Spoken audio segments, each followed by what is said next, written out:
What I want to talk about is on the question, is it too late for Europe to capitalize on artificial intelligence? So let me rephrase this question.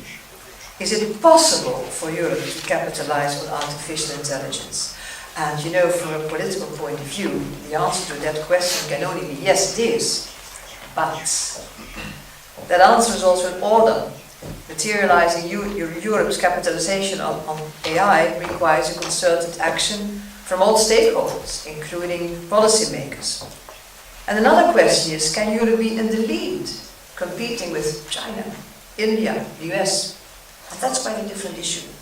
It's a matter of research, technology, money, and people. Now, the importance of artificial intelligence is clear, but you know, we have to be concerned about it. Our artificial intelligence systems must do what we want them to do. And maybe you know the tale of the sorcerer's apprentice. It's based on a poem by Goethe, written in 1797. And the apprentice is tired of fetching water by pail, so he enchants a broom to do the work for him.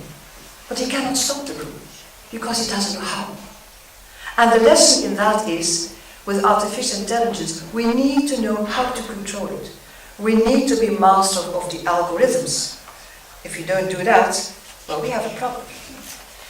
Now, politicians and scientists, they have to ask questions about the global governance of artificial intelligence power dynamics between different industry and research groups on one hand, and governments, policymakers, regulators on the other hand.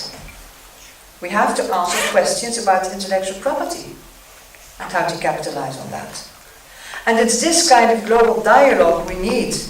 And Europe, with its value-based democracy and governance, independent judiciary and first-class research, can certainly play a leading role here. And also in the further cooperation with China. But it also means investment, it means money by national governments and the EU.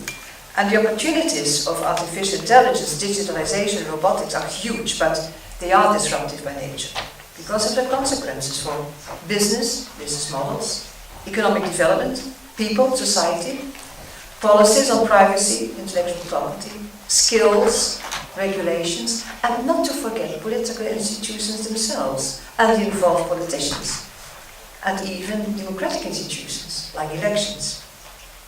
Now, a variety of technologies, as we all know, are at the tipping point. Artificial intelligence, blockchain, drones, autonomous cars, 3D printing, virtual reality, they're all leading to huge changes and impacts on supply chains, industrial domains, competitiveness of companies and regions, societies and environment.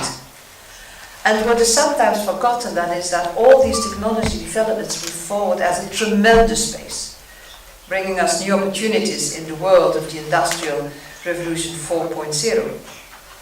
So it's extremely important that these artificial intelligence applications are beneficial to society, that they solve problems, that they are robust in the sense that the benefits are guaranteed, and, as I mentioned before, that they do what we want them to do, and they can be controlled. Now, from the past we know all that all revolutions bring uncertainty and chaos because old paradigms lose their validity and need to be replaced by new ones, and with this revolution it will be the same.